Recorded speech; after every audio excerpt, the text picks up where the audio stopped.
Hello, what is up fellow runners? How's it going today? Do you have hip pain? Or are you dealing with pain in your hips or tight hip flexors, things like that? I had problems with that all throughout high school. In this video, I'm going to show you preventative tips to avoid that. And if you're already having it, I'll show you tips to get rid of it and how to recover. So please stick around.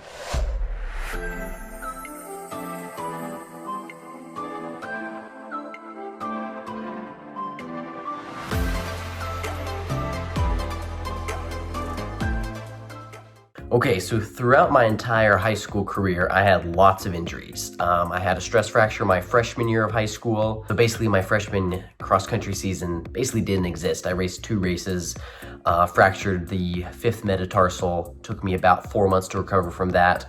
All through most of sophomore year, I was dealing with like heel pain. All through middle school, I had severe heel pain. Not really sure quite what it was, possibly some plantar fasciitis.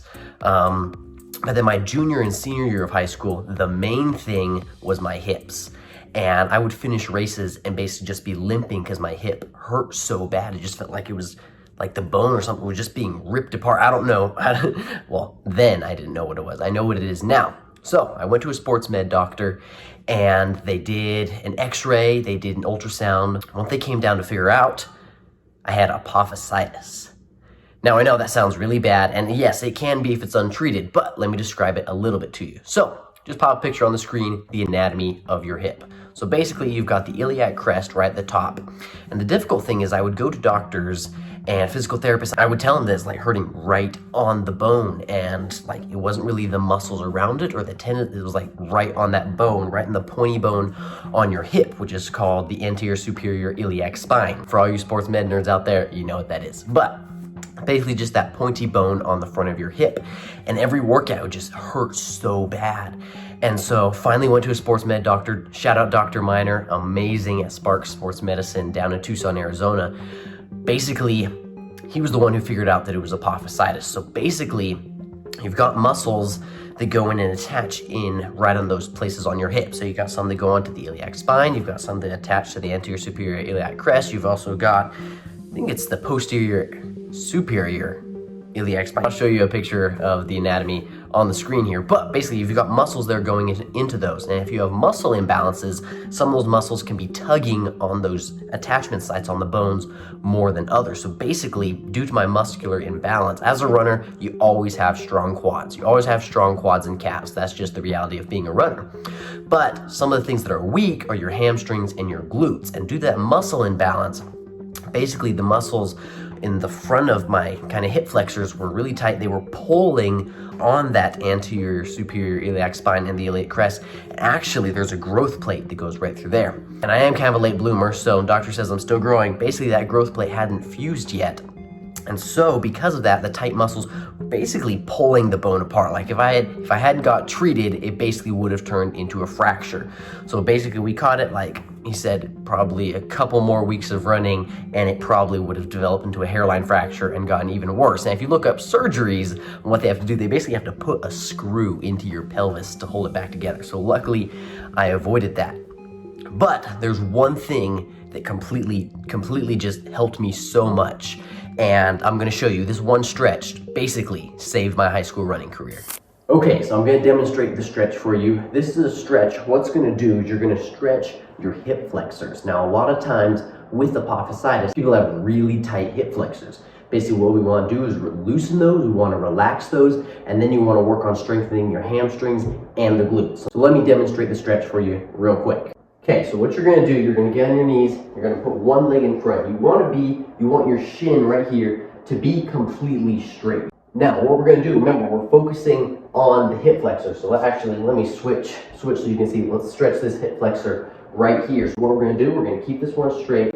Now, one thing, a lot of people who have weak glutes and weak hamstrings, you might have some anterior pelvic tilt. Basically, your pelvis just tilts forward. So what we wanna do, we wanna combat that. So what you're gonna do is you're gonna shift the pelvis backwards like this. There we go, really tighten and flex the glute and hamstring muscles.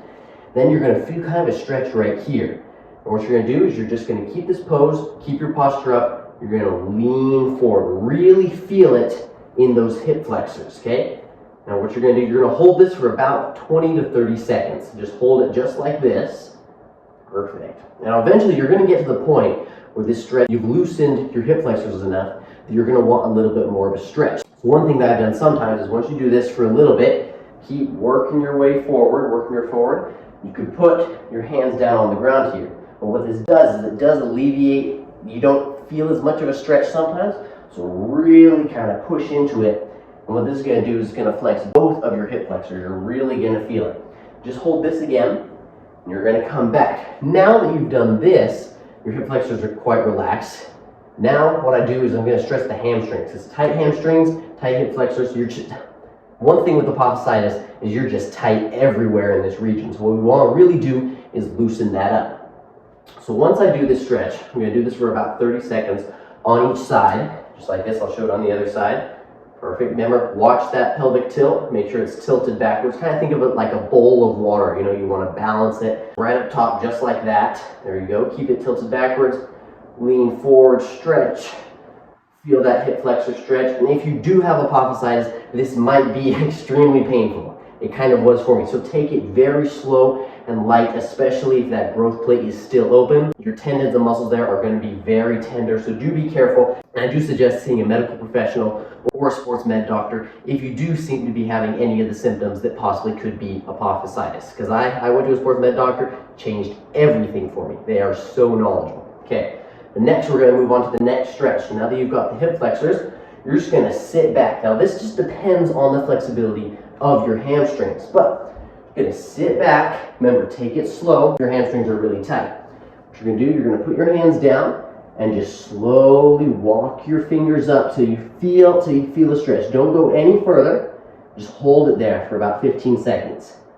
Then try to walk just a little bit more, but don't go anything that's out of your comfort zone, okay?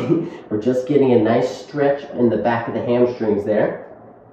Hold that for about 30 seconds, same as the hip flexor stretch, and then you're just going to bring it back. And I like to do these in sets. So do this one for 30 seconds, then sit back, do this for 30 seconds, then switch, do the other side, 30 seconds, just like that. And this stretch completely changed my high school running career, 100%. Now you're probably wondering, should you be doing this stretch every day? First of all, after you've seen a sports med doctor, one thing you're really gonna wanna work on is fixing that muscular imbalance. I'm still working on it too. My quads are still much stronger than my hamstrings.